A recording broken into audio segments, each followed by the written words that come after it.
misa na ito ay inihahandog ng Navarro family para sa pasasalamat sa Garcia family, Rosie Blasa and family, Isa Bugay, para sa kaarawan ni Christine Ann Mulot, at para sa intensyon ni Lian Genevieve de Guzman, para sa mabilis na paggaling ni Irene Martinez, Irene Garcia, at Athena Tiglao, at para sa kaluluwa kina Emmanuel Jr., Benedicto, and CJ Navarro, Kapitan Abelardo, at Doktora Ofelia Garcia, Angela Barrero, Lauberto at Betty Sepcal, Joven Divino, Wally Blasa, Manuel Aramillo, at Ryan Marquez. Magandang gabi mga kapatid. Ngayon ay ang dakilang kapistahan ng pag-akyat ng Panginoon. Ang ating tagapagmisa ay si Father Rolando Datu OFM Capuchin. Tayo po ay magsitayo.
Sa ngalan ng Ama, ng Anak at ng Espiritu Santo. Amen. Ang pagpapala ng ating Panginoong Jesucristo, ang pag-ibig ng Diyos Ama, at ang pakikipagkaisa ng Espiritu Santo naway sumainyong lahat. At sumainyo rin. Mga kapatid, ipinagdiriwang nga po natin ngayon ang dakilang kapistahan ng pag-akyat ng Panginoon sa langit. Bagamat siya ay nakalukdok sa kaluwalhatian ng langit, sa kanan ng Ama, hindi niya tayo iniwan at hindi rin niya pinalikuran ang kanyang pagiging tao. Patuloy siyang namamagitan para sa atin at nagbibigay ng pag-asa. Siya ang nagsugo ng Espiritu Santo upang tulungan tayo sa ating paglalakbay dito sa lupa. Ngayon din ay ating pong ipinagdiriwang ang ika-50 na pandaigdigang araw ng komunikasyon na may tema, Share with Gentleness the Hope that is in your hearts. Si Jesus ang ating gabay sa wastong paggamit ng moderno pamamaraan at kagamitan ng pakikipagkalastasan na maaaring maging daluyan ng katotohanan ng mabuting balita. At upang tayo po ay maging marapat gumanap sa banal na pagdiriwang, aminin po natin ang ating mga nagawang kasalanan, lalo na yaong may kinalaman sa usapin ng komunikasyon.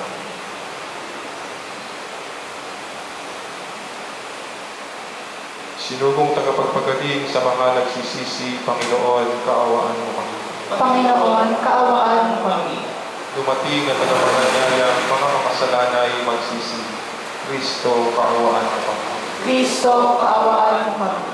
Nakalulok ka sa kanan ng Ama upang ipamagitan kami. Panginoon, kaawaan mo kami. Panginoon, kaawaan mo kami. Kaawaan tayo ng makapangyarihang Diyos. Patawarin tayo sa ating mga kasalanan at patnubayan tayo sa buhay na walang hanggan. Amen.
Manalangin tayo.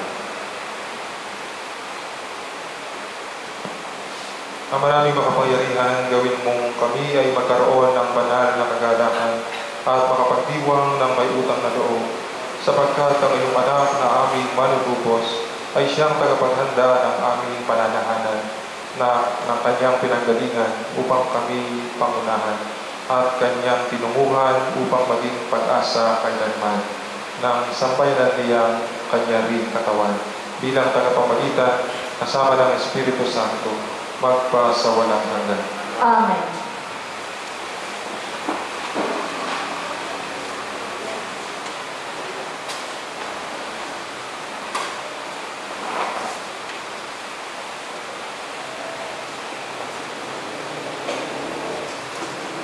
Pagbasa mula sa mga gawa ng mga apostol.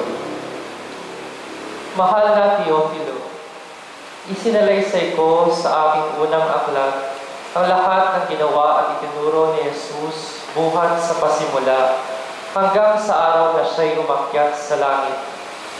Bago siya umakyat, pinagubilinan niya sa pamamagitan ng Espiritu Santo ang mga apostol na kanyang tinira. Pagkatapos ng kanyang pagbabata, maraming ulit siyang napakita sa kanila. Sa gayon, napatunayang siya'y buhay. Napakita siya sa kanila sa loob ng 40 araw at nagturo tungkol sa paghahari ng Diyos. At samantalang siya'y kasama pa nila, kaniyang kinagubilinan sila. Huwag muna kayong aalis ng Jerusalem. Hintayin ninyo roon ang ipinangako ng Ama na sinabi ko na sa inyo. Nagbinyag nga sa tubig si Juan Ngunit di na magtatagal at bibinyagan kayo sa Espiritu Santo. Kaya't nang magkasama-sama si Jesus at ang mga alagad, nagtanong ang mga ito, Panginoon, itatatag na ba ninyong muli ang kaharian ng Israel? Sumagot siya, ang mga panahon at sandali ay tinakda ng Ama sa kanyang sariling kapangyarihan at hindi na kailangan pang malaman ninyo kung kailan iyon. Ngunit bibigyan kayo ng kapangyarihan pagbaba sa inyo ng Espiritu Santo at kayo'y magiging mga saksi ko sa Jerusalem, sa buong Judea at Samaria at hanggang sa dulo ng daigdig. Pagkasabi nito, siya'y iniakyat sa langit samantalang nakatiling sila sa kanya at natakpan siya ng ulap. Habang sila'y nakatitig sa langit, dalawang lalaking nakaputi ang biglang tumayo sa tabi nila. Mga taga-Galilea, sabi nila, bakit kayo narito at nakatingala sa langit? Itong si Jesus na umakyat sa langit ay magbabalik tulad ng nakita ninyong pag-akyat niya. Ang salita ng Diyos. Salamat sa Diyos. Habang umaakyat ang Diyos, ang tambuli tumutunog. Habang umaakyat ang Diyos, ang tambuli tumutunog. Magdiwang ang lahat ng mga nilikha. Pumalakpak kayong may awit at tuwa bilang pagpupuri sa Diyos na dakila. Ang Diyos na poon kataas-taasan ay dakilang haring dapat katakutan. Siya'y naghahari sa sangkatauhan. Habang umaakyat ang Diyos, ang tambuli tumutunog. Umakyat sa trono ang Panginoong Diyos. Hatid ng tambuling malakas ang tunog. Masayang sigawan ang ipinangsuot. Purihin ang Diyos, siya ay awitan. Awitan ang hari, siya'y papurihan. Habang umaakyat ang Diyos, ang tambuli tumutunog. Ang Diyos siyang hari ng lahat ng bansa. Awitan purihin ng mga nilikha. Magkahari siya sa lahat ng bansa, magmula sa tronong banal at dakila. Habang umaakyat ang Diyos, ang tambuli tumutunog. Pagbasa mula sa sulat ni Apostol San Pablo sa mga taga-Efeso.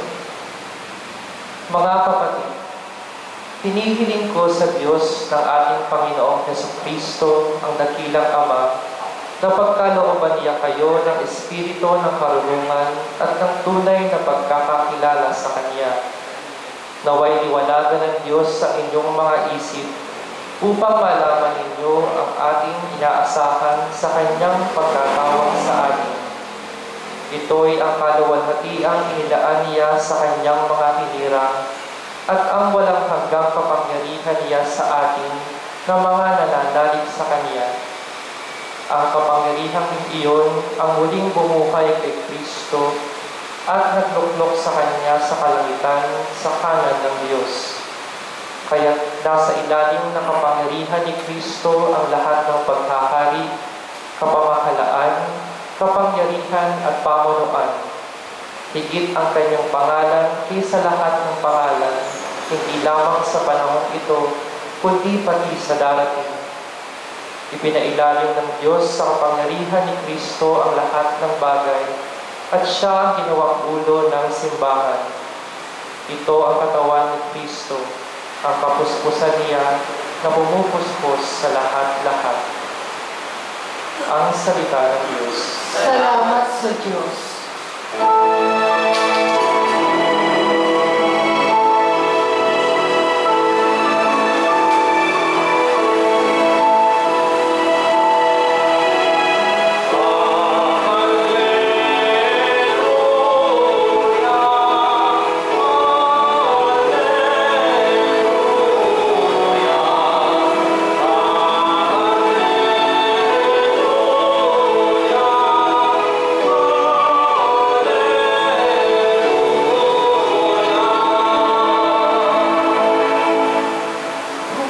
Magturo kayo, palaging kasama ako hanggang sa wakas ng mundo.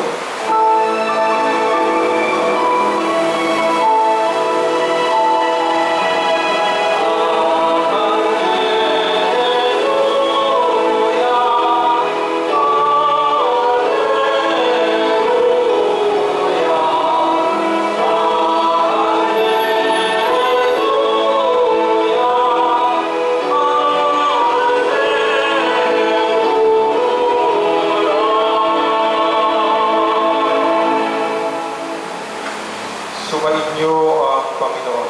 At sumainyo rin. Ang pagpapahayag sa mabuting balita ng Panginoon ayon kay San Lucas. Papuri sa iyo, Panginoon. Noong panahong iyon, sinabi ni Jesus sa kanyang mga alagad, ganito ang nasusulat. Kinakailangang magpata ng hirap at mamatay ang Mesiyas at muling mabuhay sa ikatlong araw. Sa kaniyang pangalan ng pagsisisi at kapatawaran ng mga kasalanan ay dapat ipangaral sa lahat ng bansa, magmula sa Jerusalem. Kayo ang mga saksi sa mga bagay na ito. Tandaan ninyo, susuguin ko sa inyo ang ipinangako ng aking Ama. Kaya huwag kayong aalis sa lungsod hanggat hindi kayo napagkakalooban ng kapangyarihan mula sa itaas. Pagkatapos sila'y sinama ni Jesus sa labas ng lungsod. Pagdating sa Betanya, itinaas niya ang kanyang mga kamay at pinagpala sila. Samantalang ginagawa niya ito, siya na may lumalayo paakyat sa langit. Siya'y sinamba nila pagkatapos. Sila'y nagbalik sa Jerusalem. Taglay ang malaking kagalakan. Palagi sila sa templo at do'y nagpupuri sa Diyos. Mga minamahal na kapatid, ang mabuting balita ng Panginoon. Pinupuri ka namin, Panginoong Jesucristo. Isang mulang kagalakan at pagpapalang gabi po sa inyong lahat, mga minamahal na kapatid. Hindi ko alam kung naikwento ko na sa inyo yung tungkol sa isang bagong obispo na kinailangan pumunta sa isa sa mga parokyang nasasakupan ng kanyang diocese. Pagbaba niya sa sasakyan, sapagkat matraffic, bumaba siya para maglakad na lang patungo sa simbahan. Kaya lang, siguro dahil may edad na yung obispo, nakalimutan niya yung daan papunta doon sa simbahan na kanyang pupuntahan. Kaya, nung makakita siya ng bata, tinanong niya yung bata, "Boy," sabi niya, "saan ba yung papuntang simbahan?" "Sino po ba kayo?" sabi ng bata. "Ay, ako'y isang obispo." "Ay, ano po ba ang obispo?" "Ang obispo'y nagtuturo ng daan papuntang langit." Sabi ng bata, "Hindi mo nga alam papuntang simbahan, papuntang langit pa." Mga minamahal na kapatid, ang ating mga pagbasa ay patungkol sa katotohanan ng langit. Ang kapistahan ng ating ipinagdiriwang, ang pag-akyat ng Panginoong Yesus ay paalala sa atin na mayroong langit. Hindi ito yung buhay, hindi ito yung tahanan natin, hindi itong lupa. Ang tunay na tahanan natin ay ang kalangitan. Balang araw tayong lahat ay babalik doon sa ating pinagmulan, sa ating panlilikha. Kaya nga, ano yung panawagan, ano yung ipangangaral, samantalang ipinagdiriwang din natin ngayon ang pandaigdigang araw ng komunikasyon, ang pangangaral ukol sa pagsisisi. Maraming tao yung kailangan pagsisisi tayo, kasama tayo doon. As kaalinsabay ng pangangaral sa pagsisisi, mahalaga rin na maging matapang tayo sa pagtutuwid ng mga mali. Lalo na kapag kasama natin yung gumagawa ng mali. Bawa kasama natin sa opisina yung nagnanakaw. Pwede natin siya kausapin, no? Hindi po maganda yung ginagawa ninyo, kasalanan po yan. Kasi kapag tumahimik lang tayo doon sa maling ginagawa, sayang yung kakayahan natin magsalita. Sayang yung ating pagiging binyagan. Sayang yung pagkakataon na makapagpahayag tayo ng tungkol sa pagsisisi. O kaya, yung kaibigan mo, alam mong may asawa, pero pumapatol siya sa iba. Pwede mo siyang paalalahanan. Ganun yung ating gampanin para maging mabisa, tagapagpalaganap tayo ng usapin ng pagsisisi at pagbabalik loob. Sapagkat, hangad ng Diyos na hindi masayang yung pagbubukas niya sa pintuan ng kalangitan. Sa kanyang pagkamatay, nabuksan, ang muling pagkabuhay, nabuksan ang pinto ng kalangitan para sa ating lahat. Sana mapakinabangan natin sa pamamagitan ng palagiang pagsusubikap na maging daan ng katotohanan, makatulong sa kapwa upang maituwid ang kanilang buhay, samantalang pinagsisikapan din natin na maituwid ang ating buhay sa tulong ng mga sakramento, katulad ng sakramento ng Eucharistia, sakramento ng kumpisan. Yan ay tinatag ng Panginoon para maging katulong natin samantalang tayo naglalakbay at upang maging mabisa rin ang pagdalaw at pagtanggap natin sa pagkilos ng banal na Espiritu. So sa kanyang diwa, mga minamahal na kapatid, tayo sa ating lahat ay makatagpo sa daan na patungo sa kalangitan.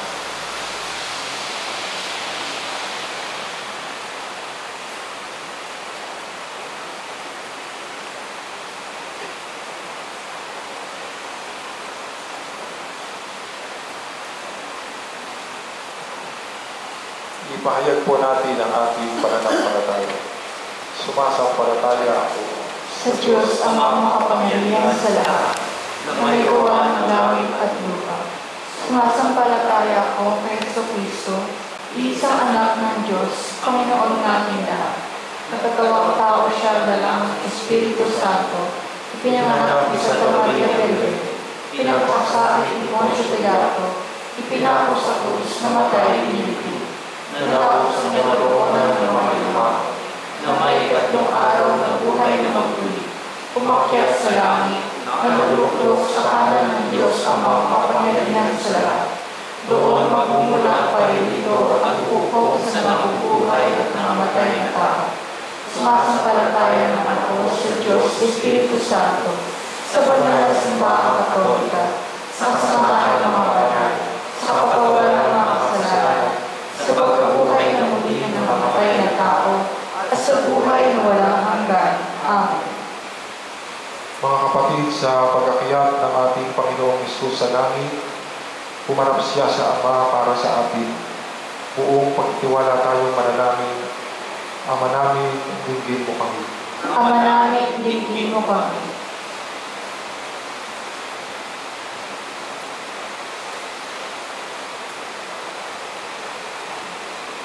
Ama, lagi mong gabayan ang aming Santo Papa, mga obispo at tanang kaparian, upang manatili silang tapat na saksi at tagapagpahayag ng pananampalataya na siyang magbubuklod sa mga mananampalataya sa buong mundo.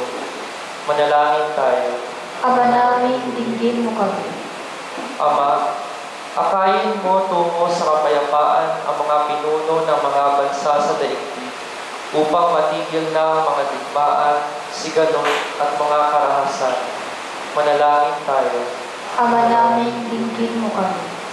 Ama, tanglawan mo ang puso ng mga media practitioners tungo sa katotohanan upang gamitin nila ang kapangyarihan ng media hindi para sa mga sariling interes, kundi para sa kapakanan ng lahat. Manalangin tayo.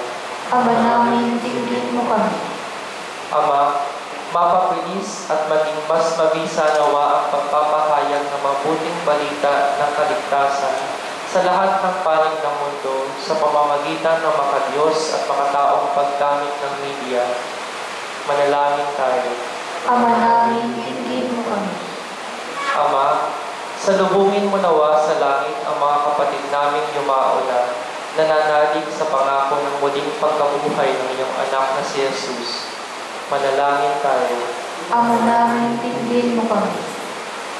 Sa ilang sandali ng katahimikan, itaas natin sa Diyos ang ating pansariling kahilingan, gayon din ang mga taong lubos sa nangangailangan ng ating panalangin.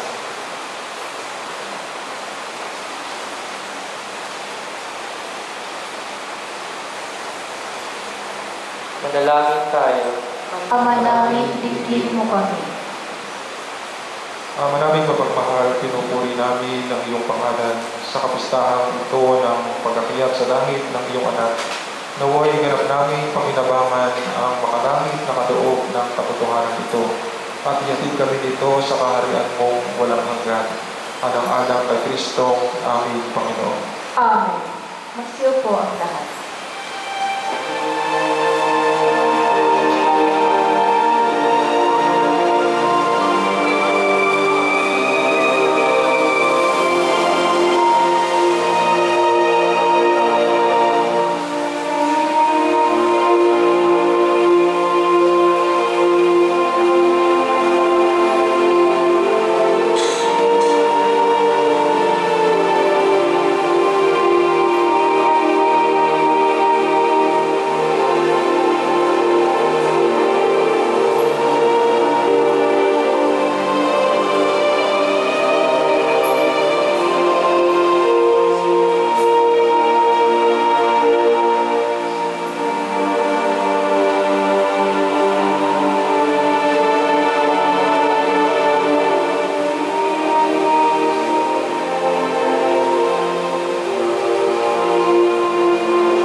Manalangin kayo mga kapatid upang ang paghahain natin ay kalugdan ng Diyos Amang makapangyarihan.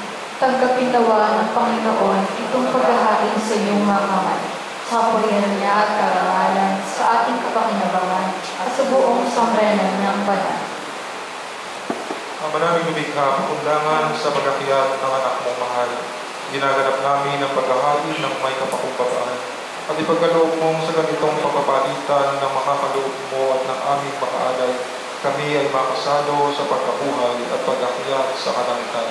Sa pamamagitan ni Jesucristo, kasama ng Espiritu Santo, magpa sa walang hanggan. Amen.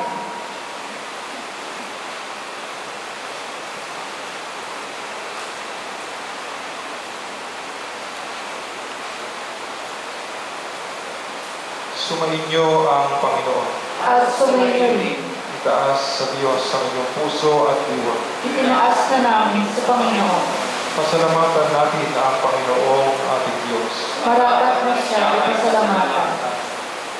Ang madaming makapangyarihan, tunay ng marapat na ikaw ay aming pasalamatan. Kasama at kamatayan matapos na lupigin ng anak mong si Jesus na Panginoon namin. Siya ngayon umakyat sa iyong piling bilang haring dakilang sinasamba ng mga anghel. Siya ang aming tagapamagitan na nakikiusap sa iyo para sa tanan. Siya ang tagapasya sa lupa at kalangitan. Hindi niya iwinaksin ang aba naming pagkatao sa pagluklok sa kanan mo, sapagkat kami ang katawan at siya ang ulo. Ang pag-akyat niya ay katiyakan, sasapit kami sa iyo. Kaya kaisa ng mga anghel na nagsisiawit ng papuri sa iyo, nang walang humpay sa kalangitan, kami nagbubuti sa iyong pagkakitaan.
Ang manaming banal, dapat kang purihin at tanang kinapan, sapagkat sa pamamagitan ng iyong anak na aming Panginoong Jesucristo, at sa kapangyarihan ng banal na Espiritu, ang lahat ay binibigyan mo ng buhay at kabanalan.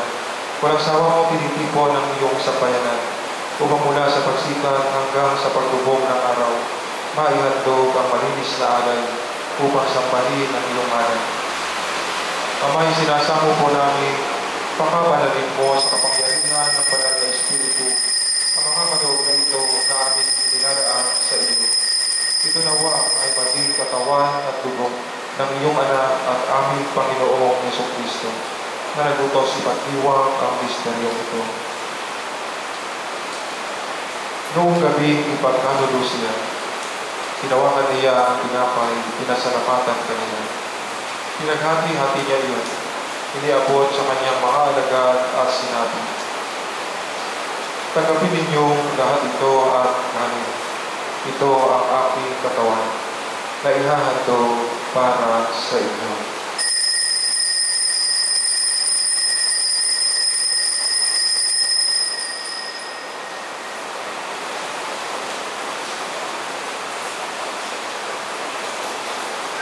Gayon din naman noong matapos sa kapunan.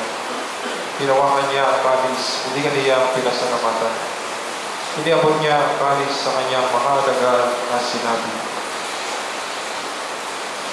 "Tanggapin ninyo lahat ito at inumin.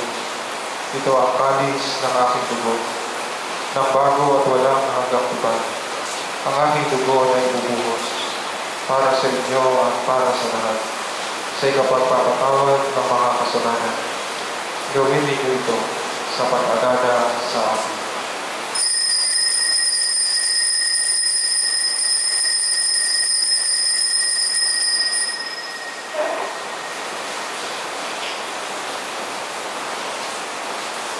Ang misteryo ng pananampalataya.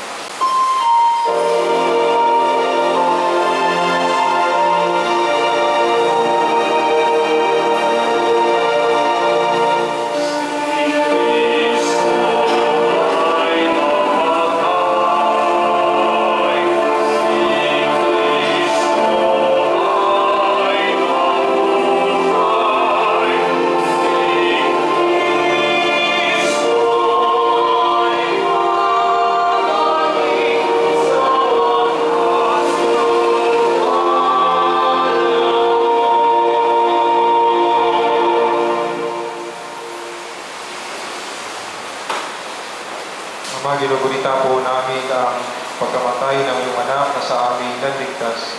Gayon din ang kaniyang muling pagkabuhay at pag-akyat sa kalangitan. Samantalang ang kaniyang pagbabalik ay pinananabigan. Kaya bilang pasasalamat kayo aming iniaalay sa iyo ang buhay at banal na paghahain nito. Tungayan mo ang handog na ito ng iyong simbahan. Masdan mo ang iyong anak na nag-alay ng kaniyang buhay upang kami ay ipagkasundo sa iyo. Loobin mo kaming magsasalo-salo sa kanyang katawan at dugo ay mapuspos ng Espiritu Santo at maging isang katawan at isang diwa kay Kristo. Kami nawa ay gawin niyang handog na habang panahong nakatalaga sa iyo. Tulungan nawa niya kaming magkamit ng iyong pamana kaysa ng Ina ng Diyos, ang mahal na Birheng Maria, kaysa ng mga apostol, mga martir, ni San Pablo at San Pedro, at ang lahat ng mga banal na aming inaasahan, laging nakikiusap para sa aming kapakanan. Ama, ang handog na ito ng aming pagkipagkasundo sa iyo ay magbumanawa ng kapayapaan at kaligtasan para sa buong mundo. Patatagin mo sa pananampalataya at pag-ibig ang iyong simbahang naglalakbay sa lupa, kasama ng iyong lingkod na si Papa Leo, ang aming Obispo Elias, ng tanang mga obispo at buong kaparian, at ang iyong piniling sambayanan.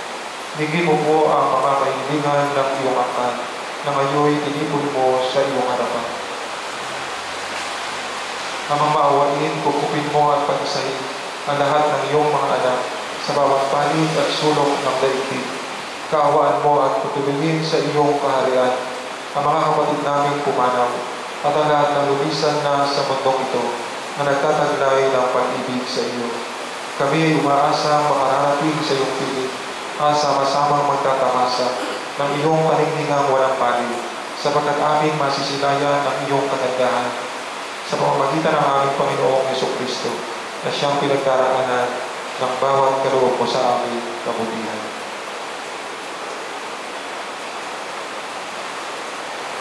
Sa pamamagitan ni Kristo, kasama niya at sa Kanya, ang lahat ng parangal at papuri ay sa iyo, Diyos Amang makapangyarihan, kasama ng Espiritu Santo, magpa sa walang hanggan.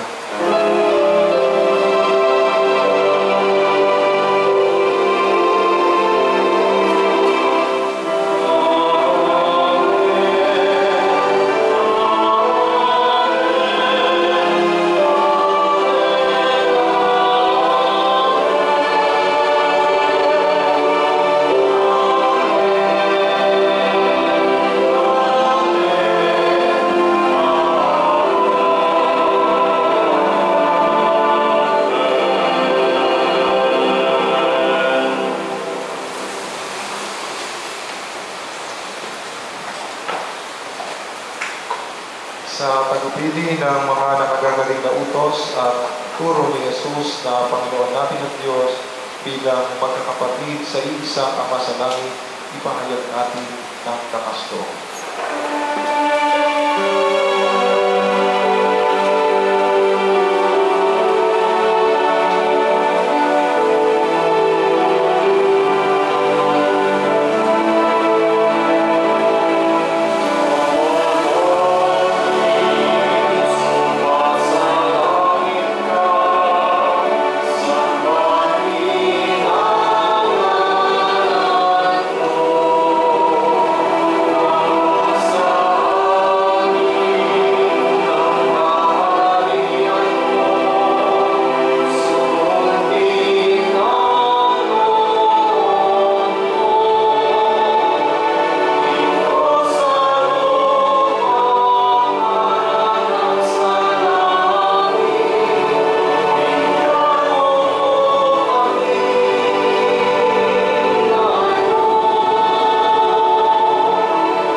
Hinihiling po namin kami iadya sa lahat ng masama, pagkalooban ng kapayapaan araw-araw, iligtas sa kasalanan, at ilayo sa lahat ng kapahamakan, samantala ang aming pinananabikan ang dakilang araw ng pagpapahayag ng tagapagligtas namin si Yesu Kristo.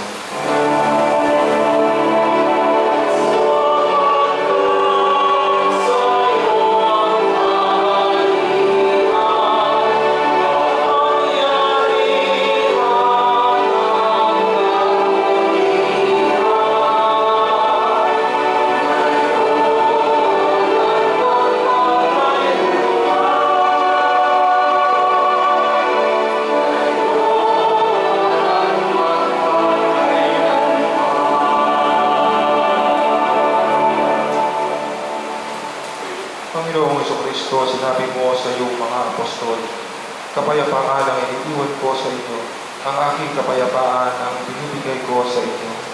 Tungayan mo ang aming pananampalataya at huwag ang aming pagkakasalan. Pagkalooban mo kami ng kapayapaan at pagkakaisa ayon sa iyong kalooban, kasama ng Espiritu Santo magpa sa walang hanggan. Amen.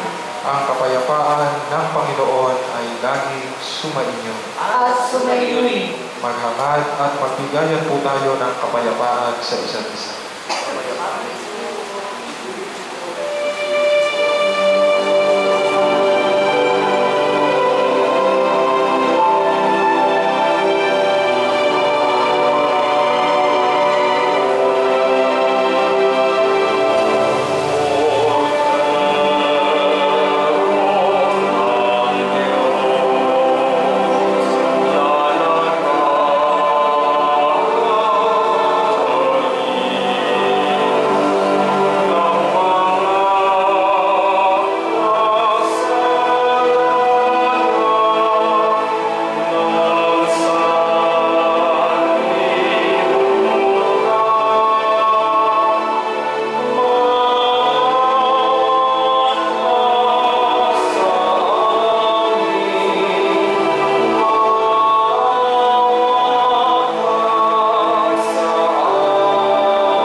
Mga kapatid, narito si Jesus, ang Kordero ng Diyos, na nag-aalis ng mga kasalanan ng sanlibutan. Mapalad ang mga inaanyayahan sa kaniyang piling. Panginoon, hindi ako karapat-dapat na magpatuloy sa iyo. Ngunit sa isang salita mo lamang ay gagaling na ako.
Manalangin tayo.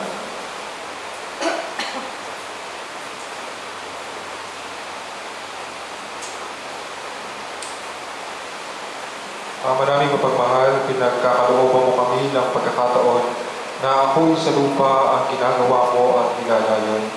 Gawin mo ang loobin namin ay matuon sa iyong pinagluluklukan sa anak mo ngayon upang kaparis naming tao sa piling mo, siya'y mamalitan kasama ng Espiritu Santo magpasawalang hanggan. Amen. Wala po bang announcement? Muli ay maraming salamat po sa presensya ng bawat isa. Naway patuloy po natin kapanabigan ang pakikipagtagpo sa ating Panginoon sa Eucharistia. Sumainyo ang Panginoon. At sumayo rin. Yumuko kayo samantalang ginagawad ang pagbabasbas. Pagpalain nawa kayo ng makapangyarihang Diyos Ama sa araw na ito ng pagdiriwang ng pag-akyat sa langit ng kanyang anak na nagbukas sa pinto ng buhay na walang hanggan. Amen. Katulad ng pagpapakita ni Jesucristo sa mga alagad matapos na siya'y mabuhay na muli, naway magpakita rin siya sa inyo ng may awa at papasukin kayo sa kanyang kaharian na walang hanggan. Amen. Kayong nananalig na lumuklok si Kristo sa kanan ng Diyos Ama ay makadamanawa ng kagalakang hati ng kanyang pamamalagi sa inyong piling hanggang sa pagpasok ninyo sa buhay na walang hanggan. Amen. At naway pagpalain kayo at ang lahat ng inyong mga mahal sa buhay ng ating makapangyarihan at nagmamahal na Diyos, ang Ama, ang Anak, at ang Espiritu Santo. Amen. Naipagdiwang na po natin ang banal na misa, humayo-mayong taglay ang pag-ibig at kapayapaan nagmumula sa ating Diyos. Salamat sa Diyos.